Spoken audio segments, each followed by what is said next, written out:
මේ මරණය පිළිබඳ සිහිපත් කරද්දී තමන්ගේ ප්‍රියම කෙනා පිළිබඳව මරණය දකින්න යන්න එපා. තේරුණාද කියන්නේ? දැන් අපි හිතමු මෙහෙම යම්කිසි සැමියෙක් තමන්ගේ බිරිඳගේ මරණය පිළිබඳ හිතින් දැක දැක ඉන්නවා. එයාට ඇති වෙන්නේ ඇත්තටම විදර්ශනාවද? එහෙම නැත්නම් මරණ සතියද ඇති වෙන්නේ? එහෙම නැත්නම් එයාට දුකද ඇති වෙන්නේ? දුක ඇති වෙන්නේ. ඇයි? එයා ප්‍රිය පුද්ගලයා පිළිබඳව තමයි බලන්නේ.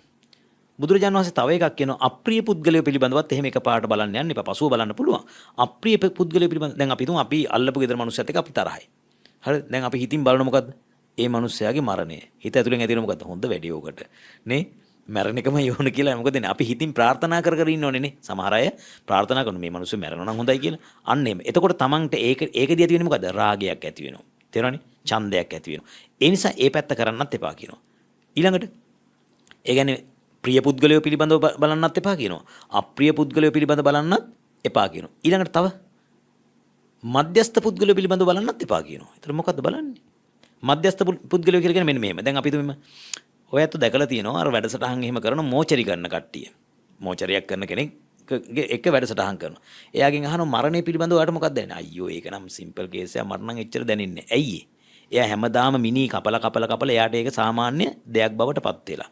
එතකොට භාග්‍යතුන් වහන්සේ සඳහන් කරනවා මේ මරණය පිළිබඳ බලනකොට වැඩියම හිතවතුත් නැති වැඩියම අහිතවතුත් නැති මධ්‍යස්ථ නැති ඒ අතරතුර කවුරු හරි කෙනෙක්. ඒ කියන්නේ ප්‍රදේශවාසී කවුරු හරි කෙනෙක්. එහෙම නැත්නම් දුරු රටක කවුරු හරි කෙනෙක් මැරෙනවා. අන්නේ පුද්ගලයාගේ මරණය පිළිබඳව මෙන්න මෙහෙමයි සත්වයෝ මැරෙනවා. පොදුවේ සත්වයින්ගේ මරණය පිළිබඳ කෙනෙක් මැරෙන්න පුළුවන්.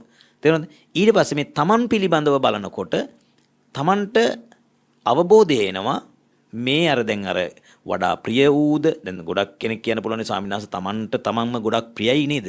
ඔව් ඒක බලන්න එපා නේද කියලා. නෑ. හැබැයි මෙහෙම දෙයක් තියෙනවා. දැන් අර තමන් පිළිබඳව බලනකොට ඒකෙදි කවදාවත් තමන්ට මේ ආස නිසා රාගය ඇති වෙනවා කියලා එකක් වෙන්නේ නැහැ. දැන් තමන්ට බැඳිච්ච කවුරු හරි පුද්ගලෙක් හිටියොත් තමන්ගේ බිරිඳ ගැන, තමන්ගේ සැමියා ගැන, දරුවා ගැන එහෙම බලන්න ගියොත් මොකද වෙන්නේ? ඒක වරදිනවා. ඒ නිසා තමයි කිව්වේ වඩා ප්‍රිය ඌද, වඩා අප්‍රිය ඌද, මධ්‍යස්ථ වූ අය පිළිබඳවද බලන්නේ නැතුව එක පළවෙනි පියවරට අර සාමාන්‍ය ඒ අතරතුර පුද්ගලයෙක් පිළිබඳව මරණය පිළිබඳ අත්දැකීම බලන්න ඕන. එහෙම බලලි ඉවර වෙලා මේ සඳහන් කරපු ආකාරයට මරණය වෙන්නේ කොහොමද? ඊළඟට මරණයටපත් වුණාන් පස්සේ අපි කොතෙන්ද උපදින්නේ? මරණයටපත් වෙලා මරණය තියෙන කාලය ඇතුළත මේ මිනියට මොකද්ද වෙන්නේ? ආදි වශයෙන් කොටස් ටික බලන්න ඕන.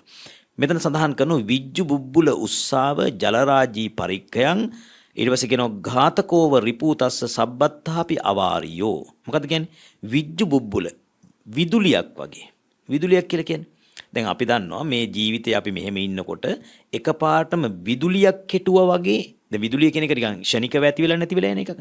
මරණය කියන එක ෂණිකව ඇති වෙන්න පුළුවන්. බුබ්බුල දිය බුබුලක් බිඳිලා යනවා වගේ ඊටාම වේගෙන් මේක නැති වෙලා යන්න පුළුවන්. ජලරාජී පරික්ඛයන්. එතකොට දියෙහි ඇඳි ඉරක් මැකිලා යන්න වැඩි වෙලාවක් ගත වෙන්නේ නැහැ. අන්න ඒ වගේ කියන මොකද්ද? ඝාතකෝව රිපූතස්ස සබ්බත්තාපි අවාරියෝ. මේ ඝාතනය කියන එක ඊටාම ක්ෂණයකදී එහෙම නැත්නම් මරණය කියන එක ඊටාම ක්ෂණයකදී අපිට සිද්ධ වෙන්නට පුළුවන්කම තිබෙනවා. සුයසත්තාම පුඤ්ඤිද්දී බුද්ධි බුද්ධි ජිනද්වයන් ඒ කතාව මම පැහැදිලි කළා මුලින්.